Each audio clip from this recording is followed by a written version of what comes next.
bafite amakuru yo kuvuga ngo ntago umuvandimwe wacu ngo bamuciye umutwe barawutwara. Iyo ukwezi kwa kane kugeze abantu barimo kwibuka ababo hagahita harengaho kandi ko kugira ngo noneho ubone n'uwo mwazanga bamusigaranye bamwice nk'abakinje ihene. Amayeri yose yaba yarakoreshejwe kugira ngo aba bagizi ba nabi bagere kuri nyakwigendera nta kintu gikomye bikageraho nyine. Uyu mwanya turi ahangaha umudamu wa nyakwigendera Karamira Aloyizi waruzwe ku mazina ya Gasongo ntago nigeze mubona ahangaha ku bitaro, arafunze cyangwa bihagaze gute? Yego, nibuka ko mu byo twavuganye na n'umuvugizi wa polisi CP Hassan Kamanzi ubundi yatubwiye ko mu baketswe ku ikubitiro harimo n'umugore wa nyakwigendera. Yes, reka nsuze kandi nkwifurize gukomeza kugubwa neza wowe tubana umunsi ku wundi mu biganiro bigiye bitandukanye tugenda tubagezaho. Nizere ko umeze neza cyane aho uherereye mu bice bigize igihugu cyacu, amajyepfo, amajyaruguru, iburasirazuba ndetse nawe uri burengerazuba, tutibagiwe nawe uri hagati mu mujyi wa Kigali. Komeza kugubwa neza cyane wowe uri muri East Africa, Afrika yose muri rusange, nawe uri mu ntara yacu ya gatandatu y'aba diaspora. Ni iby'agaciro kuri wowe wamaze gukanda subscribe ku mbuga nkoranyambaga zacu zose dukoresha, ni nacyo gihe ngo wowe utarabikora ukande sub, tujye dukomeza kubana umunsi ku wundi. Nk'ibisanzwe imbere ya kamera ni Emi Kabaka, naho kuri technique ni Visual Chobi, nkuko dutuwe tubana umunsi ku wundi. Uyu munsi turi ku itariki 22 z'ukwezi kwa kane umwaka w'ibihumbi 2026, duherereye mu karere ka Huye ahazwi nko ku bitaro bikuru bya Kaminuza y'u Rwanda, ngire ngo murahazi.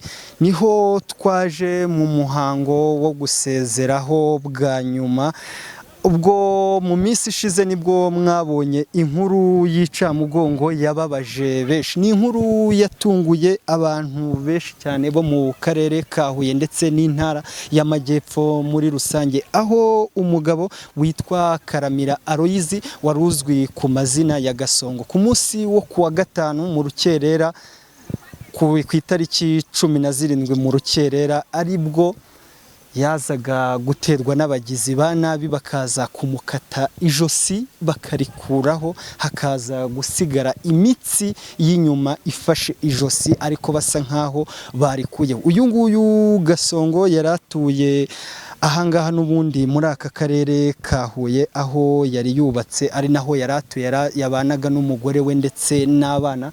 Yari umugabo wari wubatse wari ufite imyaka 46, nabibabwiye ko yishwe mu rukerera rw'itariki 17 aribwo umugore we nk'uko byavuzwe n'abaturage yaje kuva mu rugo ku isaha y'isa 9 zishyira isa 10, mu gihe umugore yazaga kuva mu rugo, kuko abangaba uyu Gasongo mu bantu bamuzi neza bo mu karere ka Huye, abakorera mu isoko bari bamuzi kuko niho yacururizaga, yakoraga umwuga w'ubucuruzi, yacuruzaga amafi. Umugore ngo yaje kuva mu rugo kuri iyo saha y'isa 9 bishyira saa 10, aza kuvuga ko agiye gufata imari, ubwo ni ya mafi n'ubundi bacuruzaga. Muri icyo gihe akihava nibwo abagizi ba nabi baje guhita batera muri uru rugo rwa Gasongo, aho bari batuye mu mudugudu wa Kigarama, akagari ka Cyarwa, umurenge wa Tumba, n'ubundi nahangaha mu karere ka Huye. Rero nkuko nabibabwiye, ahangaha tukaba turi ku bitaro ahagiye gukurwa umurambo wa Gasongo, bakaza kuza kujya mu rugo kujya gusezera. Ariko ndagira ngo nze kwakira mugenzi wanjye, n'umwe mu banyamakuru bakorera ahangaha mu ntara y'amajyepfo, ariko by'umwihariko mu karere ka Huye. Ni mugenzi wacu wakurikiranye ino nkuru kuva itangiye kugeza n'uyu munsi, bamwita Erwa Nyirengo. Abakurikirana BTN TV ndetse na B+ ni umujeni baramuzi, n'umwe mu bakurikiye iyi nkuru, ariko ndagira ngo nze kumwakira mubaze nk'umuntu wahageze ku munsi wa mbere, ese yasanze byari bimeze bite, ese intandaro yo kugira ngo uyu Gasongo aze kwicwa atewe icyuma cy'ijosi bakenda kurikuraho byagenze gute? Erwa, Yego Kabaka, uraho neza? Muraho neza. Tuguhaye ikaze. Urakoze cyane. Biragenda? Ni amahoro. twagusuye ahangaha mu karere kawe, ariko ntago twagusuye bya kinyarwanda kuko ni inkuru y'incamugongo, inkuru yababaje abantu benshi cyane, ni inkuru ntazi uko navuga kuko muri ibi bihe turimo byo kwibuka inzirakarengane z'abatutsi zazize jenoside umwaka w'1994. Uyu Gasongo nawe ni umwe mu barokotse jenoside kuko ngire ngo abantu baramuzi, ava indimwe n'uwitwa Shizirungu ukina filime, bararokokanye, barabavandimwe. Ariko muri ibi bihe turimo bitoroshye byo kwibuka inzirakarengane, nibwo abagome baje gutera urugo rwe, baza kumuca izosi.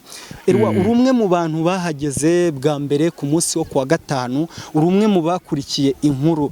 Ese intandaro yo kugira ngo Gasongo aze kwicwa atewe icyuma kari akageni, kuko bamwe banavugaga ko ijosi ryabanje kubura, ariko uri umwe mu bahageze mbere, ni nayo mpamvu nakwitabaje ngo ugire bimwe na bimwe ugenda utubwira.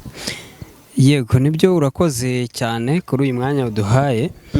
Ngira ngo ndi umwe mu bageze ahabereye aya mahano, cyangwa se ureba muri kamera rwose, cyangwa se ahabereye iyi nkuru ya nyakwigendera Karamira Aloys. Yego, waruzwi ku mazina ya Gasongo. Yego, uko wabigarutseho rero, imirimo yakoraga ya buri munsi nyine imubeshejeho, ni imirimo yo gucuruza amafi mu isoko rya Huye, n'ubundi nk'uko abo baturanye ndetse n'abo bakorana babitubwiye. So rero mu ijoro ryo kuwa kane rishyira kuwa gatanu, ubwo nibwo mu gitondo n'ubundi bukeye twumvise amakuru y'uko, cyangwa se inkuru y'incamugongo y'uko uyu Gasongo yaba yasanzwe n'abagizi ba nabi mu nzu aryamye, bakamwambura ubuzima, bamukebye izosi bakarikuraho.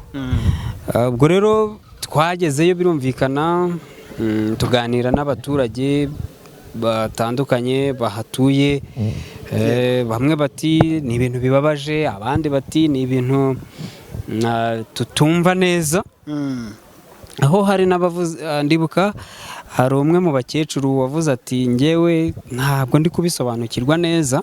Yego, ati ukuntu umugore yagiye akajya gufata imari mu gicuku saa 8 saa 9 aho ngaho, akajya kuzana imari mu mujyi. Nibyo koko, wenda imari zivuye za Rusizi, zivuye n'ahandi, ziza nijoro cyane kuko baba bavuyeyo bugorobye bakagera hano za Huye bwije cyane.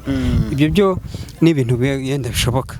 Ariko umwe mu bakecuru twaganiriye rwose yaravuze ati njyewe ndumva ntari kubyumva neza uburyo yaba yagiye gufata iyo mari, hanyuma bigahura n'uko n'abo bagizi ba nabi bamenya ko uwo bararana adahari, bakaza kumutera.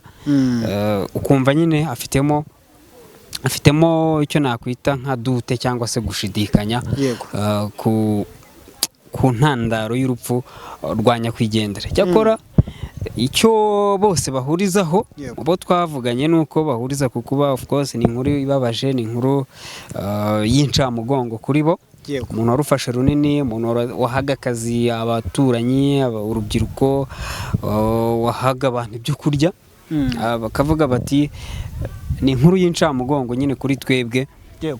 Gusa nyine bakavuga bati byaba byiza hamenyekanye nyirizina icyaba mu by'ukuri kidukuyemo uyu muvandimwe wacu. Ubwo rero wenda mu makuru agiye atandukanye, agiye avugwa, birumvikana ku rupfu rw'umuntu nkuru nguru rutunguranye, navuga ko biteye urujijo. Nyine havugwa byinshi, ariko no mu byo umuvugizi wa polisi y'u Rwanda mu ntara y'Amajyepfo, CIP Hassan Kamanzi yatubwiye ko mu iperereza ry'ibanze hari ibyagaragaye, birimo ko hashobora kuba harimo nyine n'amakimbirane, bimwe mu byo yaba yazize, amakimbirane mu miryango nyine birumvikana. ariko nyine ni iperereza birumvikana ni iperereza. umwe mu bahageze mbere ariko hari amakuru yavugaga ko uru rugo rwabo habaga umuzamu ndetse hari n'imbwa zigera muri enye zabarindiraga umutekano. Byagenze gute kugira ngo habe urugo rurimo umunyerondo abagizi ba nabi baze gutambuka ndetse na za mbwa baziceho? Umuntu wabyumva neza yakumva ko abantu binjiye muri uru rugo ari abantu bari baruzi neza, kuko kugira ngo ugere mu rugo rurimo imbwa enye, rurimo umunyerondo, umuceho ugere ku muntu umugabo aharyamye mu nzu ye, ni ibintu wumva ko bishobora kuba utamenya ari ibintu byateguwe. Buriya nyine baravuga ngo inkuru mbarirano iratuba. Yego. Ni nayo mpamvu nyine iyo inkuru utayihagazeho bigorana utemerewe kuyemeza. Yego. Yenda se ababishinzwe inzego bireba zikazagira icyo zishyiraho umucyo mu gihe hakusanyijwe ibimenyetso n'icyo amakuru yatanze, ibyo tuba tubyizeye ku nzego bireba. Ariko nk'uko bivuze, imbwa koko zirahaba mu rugo rwabo, zisanzwe zihaba, ni mu gipangu, ni ahantu nyine ubona hari secured cyangwa se hakabaye hari umutekano uhagije, hari sekirite. Bivugwa ko hari n'umuzamu wahabaga, ariko n'izo mbwa njye narazibonye eshatu niba atari enye, nyine byose bigamije umutekano w'urugo n'ibyarwo birumvikana. Ariko nyine ni ibintu bitangaje, ni nayo mpamvu nyine aka kanya turi kubivugaho, dufashe umwanya tukabivuga. Ni ibintu bitangaje nyine kubona abantu basanga umuntu mu nzu bagahita kuri ibyo byose tuvuze, nta gikomye, muzamu ntakomye, imbwa ntizikomye. Tuzi ko imbwa iyo zumvise umuntu udasanzwe zitazi zirasakuza cyane, handi n'abaturanyi ejo batereka ahantu byagenze bite. Rero biratangaje kugira ngo bibe byarabaye hatagira iryo jwi ryumvikana, ahubwo abaturanyi batungurwe no kubyuka bumva ko nyakwigendera yishwe. Nabyo nakwita ngo bucece. Ni ibintu birimo amayobera menshi nyine, navuga ko bikwiriye ubushakashatsi cyangwa se iperereza ryimbitse mu by'ukuri kugira ngo abagizi ba nabi donc amayeri yose yaba yarakoreshejwe kugira ngo aba bagizi ba nabi bagere kuri nyakwigendera nta kintu gikomye, bikageraho nyine. Uyu mwanya turi ahangaha, umudamu wa nyakwigendera Karamira Aloyizi waruzwe ku mazina ya Gasongo, ntago nigeze mubona ahangaha ku bitaro. Arafunze cyangwa bihagaze gute? Yego, nibuka ko mu byo twavuganye n'umuvugizi wa polisi CP Hassan Kamanzi, ubundi yatubwiye ko mu baketswe ku ikubitiro harimo n'umugore wa nyakwigendera, aho nawe yafashwe n'inzego z'umutekano nyine akajyanwa gukorwaho iperereza. Rero kutamubona, kuba mutamubonye n'ubundi ubwo bivuze ko agikorwaho iperereza kameme. Ntaragushimira, reka nibutse abantu ko n'ubundi nk'uko nabibabwiye turi ku bitaro bikuru bya Kaminuza y'u Rwanda CHUB hano i Butare, tukaba turi kuri Moruga. Ariko nanone tubwire abantu ko iyi gahunda igiye kugenda, kuko tugiye kuyikurikirana kuva itangiye kugera nyakwigendera ashyinguwe, ndetse tuze no kuba twaganira na bamwe bo mu muryango, kuko washobora kuba hari byinshi, hari amakuru akiri kugenda avugwa menshi cyane. Nibyo, amakuru yo ni menshi cyane, kuko ibintu nk'ibi twagarutseho ko biba byabereye abantu urujijo.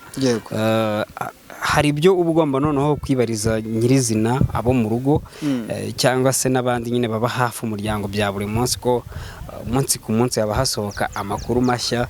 Ubwo nyine birarushaho kugira icyo bisobanura, cyangwa se amakuru asobanutse cyangwa se n'aya nyayo yarushaho kumenyekana, n'ubundi n'abo mu muryango nyirizina bagize icyo babitangaza ariko ntarakurekura nk'umwe mu banyamakuru rijisho rya rubanda ukorera ahangaha mu ntara y'amajyepfo ariko by'umwihariko mu karere ka Huye kuko ni naho utuye urahegere ese ibi birasanzwe ni ibintu bisanzwe kuba ubwicanyi nk'ubu ngubu cyangwa n'ubwa mbere bibaye ni igikuba cyacitse mu bantu mu gihe mpamaze ubwicanyi bwo abagizi ba nabi babaho basanzwe babaho turabizi basanzwe babaho gutegera mu nzira abantu se bashaka kugira ibyo babambura bashaka donc hari icyo wenda bagushakaho mu mijyi yose turabizi ko mu miryango wenda ibyo byabagizi ba nabi bategera mu nzira ibyo bagizi ba nabi nyine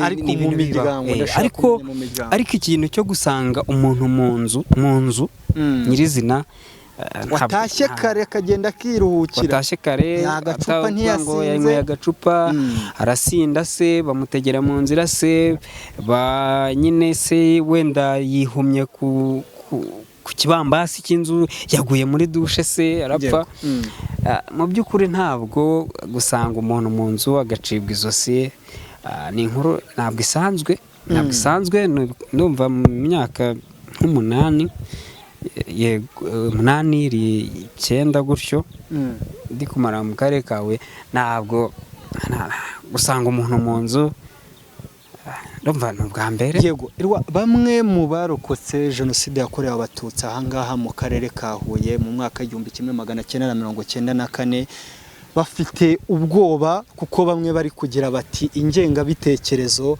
mu bantu iracyarimo kuko kubona umuntu nk'uyu nguyu uba uri mu bihe nk'ibi ngibi bikomeye uba uri kwibuka be yabuze mu mwaka 1994 ariko mu minsi nk'iyi ngiyi mibi kuko turacyari mu minsi 100 yo kwibuka inzirakarengane zazize jenoside yakorewe abatutsi umwaka 1994 ariko abo bagome bakamutera mu rugo bamwe bari kuvuga ati abantu baracyafite ingengabitekerezo kuko ngo bashobora no kuba bazabatera mu gihe tukiri muri iyi minsi 100 ngo bakabibutsa ko ibyabaye ntaho byagiye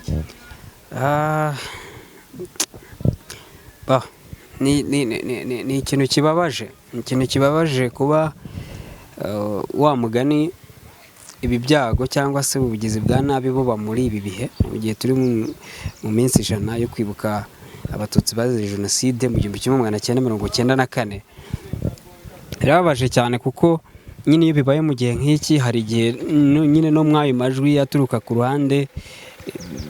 ruhande rwanjye navuga ko ntabwo nzi niba wenda nabihuza ariko wenda nk'ibiba bivugwa n'abaturage ku ruhande nyine ntibabura kubikomozaho bavuga bati no kubera iki tubonye urupfu ku muntu warokotse tukarubona noneho mu bihe nk'ibi ngibi kubyibazaho ntabwo byabura kubyibazaho nk'abaturage cyangwa se kugira ayo makenga ntibyabura ariko nanone buriya baravuga ngo inzego zibifite mu nshingano cyangwa se inzego bireba nazo ziba zikwiriye kuba hafi cyane kugira ngo zimenye se koko impungenge zifitwe n'aba baturage zifite ishingiro ese hakorwa iki kugira ngo genda se izo mpungenge abaturage ziveho kubera ko hari icyo wenda baba bazishingiyeho wa mugani gusa ikiriho cyo nuko ni inkuru ibabaje ariko ubwo genda inzego zishobora kugira uko ziba hafi abaturage kugira zibahumurize zigira icyo zibabwira wa mugani se ku muntu nk'uwo warokotse bibayeho muri iyo minsi 100 ese abaturage bahungabanye abaturage bafite ukuntu bari kubihuza icyo kintu donc inzego zirabihuza gute ziraba hafi gute abaturage kugira ngo haboneke umucyo nyirizina niba ari ubwicanyi busanzwe niba se koko wenda ari abigamba muri ubwo buryo ibyo byose bikajyaho umucyo kugira ngo abaturage batekane muri rusange cyane ko nk'uko imibare bigaragaza ya menu ubumwe Minisiteri y'Ubumwe bw'Abanyarwanda n'inshingano mboneragihugu igaragaza ko byibura kuri ubu ngubu igipimo cy'ubumwe n'ubwiyunge kigeze kuri 95%. Urumva 95% si 100%. Haracyabura si 100%, haracyabura 5. Rero ako 5 ni hahandi nyine urumva ni ako 5 ni icyuho. Of course icyo cyuho rero n'ubundi birasaba ngo icyo cyuho cya 5% hashyirwemo imbaraga kugira ngo nacyo kiveho tugere ku 100%. Haracyakenewe imbaraga ariko aho rero icyo cyuho cya 5% niho haba hashobora guturuka impungenge nk'izi z'abaturage nyine mu gihe habaye urupfu nk'uru no mu bihe nk'ibi ngibi.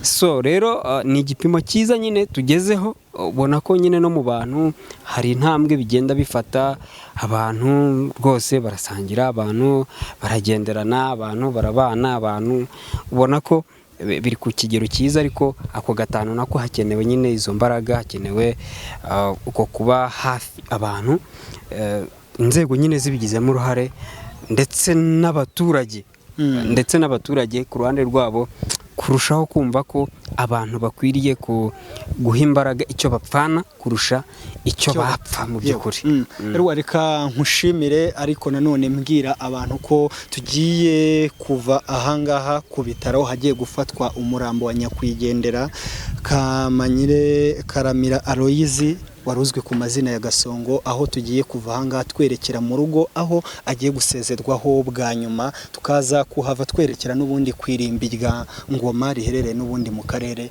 ka Huye. Rero reka nkubwire ngo wakoze cyane kandi abantu bakomeze kudukurikira. Kabaka reka nanjye ngushimire, urakoze cyane ku bw'uyu mwanya, ndetse nyine nanakwifurize akazi keza n'umunsi mwiza no guhirwa.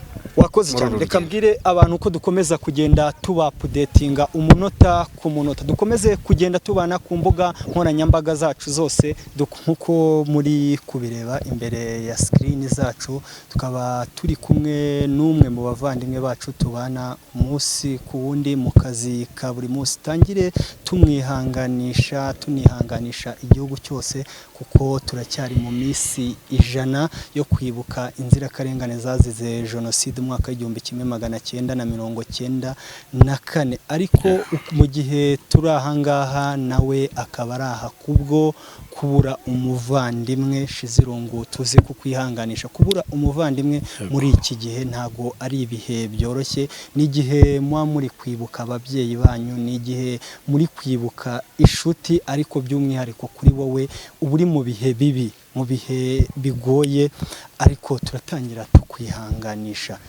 Murakoze. Shizirungu, ibi bintu byababayeho muri famiye, wenda uze kwihangana nze kukubaza, ni ibintu wakiriye gute kubona umuvandimwe wawe muvukana mwari musigaranye kumubura muri ibi bihe, kubura umuvandimwe wawe mu gihe n'ubundi mwibukaga ababyeyi banyu? Ni ibintu wabyakiriye gute se? So murakoze. Karamira Aloyizi ni umuvandimwe wanjye, ariko hari abakomeje kugenda babyibaza papa we na papa wa Vindimwe. Urumva n'umufamiliye wa hafi, urumva niwe mu twadusigaranye nk'inkingi ya mwamba, nubwo wenda hari abandi bagiye bagihari. Ariko ntabwo navuga ngo ibintu nabyakira, n'ubu sindabyakira. Oya, uze kwihangana.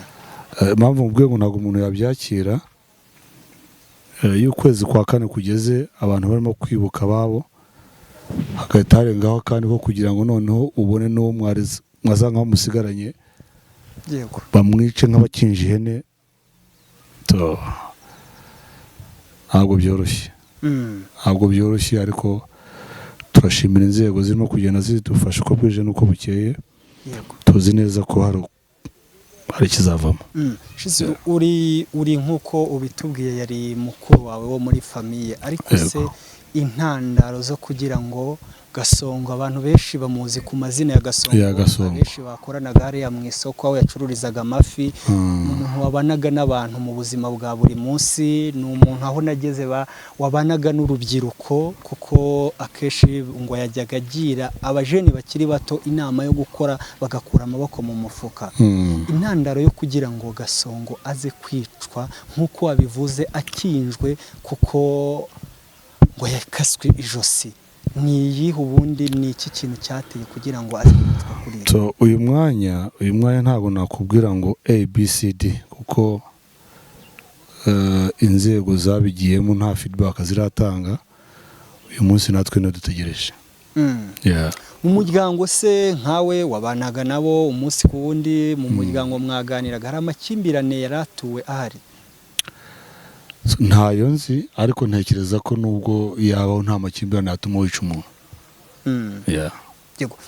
Hari amakuru ava mu baturage avuga ko ubwo umugore we babanaga mu nzu, bari barabyaranye, yasohokaga mu nzu aribwo yaje guhita aterwa.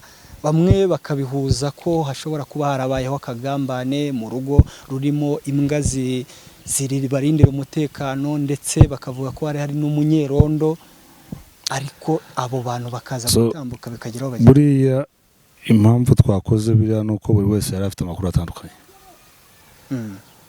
Ari uwo mugore we ntiyasohotse mu nzu, yaravuye mu kazi, ko natwe niyo makuru dufite, ntabwo twari twaharaye, ariko ayo dufite turayizera. Inzego zamufashe kwinjira mu nzu nizo zizi ko zasanze umuvandimwe yishwe. Ubwo rero nabyo ntabwo wavuga ngo byagenze gutya na gutya, kuko abo bavuga nuko uyu munsi batubwira baba bafite amakuru yo kuvuga ngo ntabwo umuvandimwe wacu ngo bamuciye umutwe barawutwara. Twasezeye abantu bose babibonye. So rero icyo kintu nanone nagira ngo uze kugishyiraho umucyo. Bamwe mu baturage ndaga bavuga ko Gasongo yishwe nabi, bamwe bavugaga ko yakaswe ijosi bakanaritwara, ariko wowe uri umwe mu bamwe bavugaga ko ashobora kuba habayeho gushakishwa. Iyo umuntu nyine abantu bavuga ibyabo, kandi n'ubu nitunasoza hano n'ubu natwe bazaba bakivuga. So rero icy'ingenzi ni uko dushima Imana ko twashyinguye umuvandimwe nk'umuryango, nta kindi. Yego, nibyo. Gasongo aragiye, ndetse hariho n'iperereza rigikorwa, birumvikana.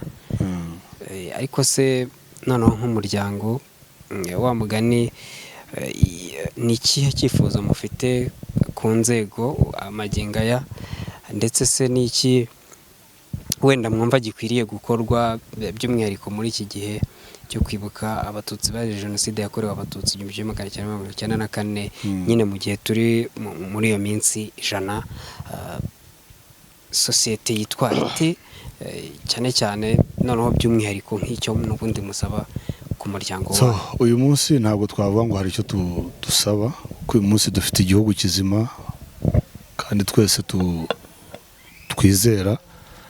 Rero twizera ko iby'inzego zirimo gukurikirana bizatanga resulta nzima. Icyo cyizere turagifite. Famiye ubu ngubu muri buze kubana mute? Hari umumama babanaga mu nzu, uyu mwanya uri mu maboko ataraye, hari na ese famiye nta runtu ruza guhita famiye tumeze neza. Igihe mukuru w'umuryango, famiye tumeze neza n'abana. Reka nkushimire kandi gukomeza murakoze cyane kandi ukomere. Imana ibahe umugisha.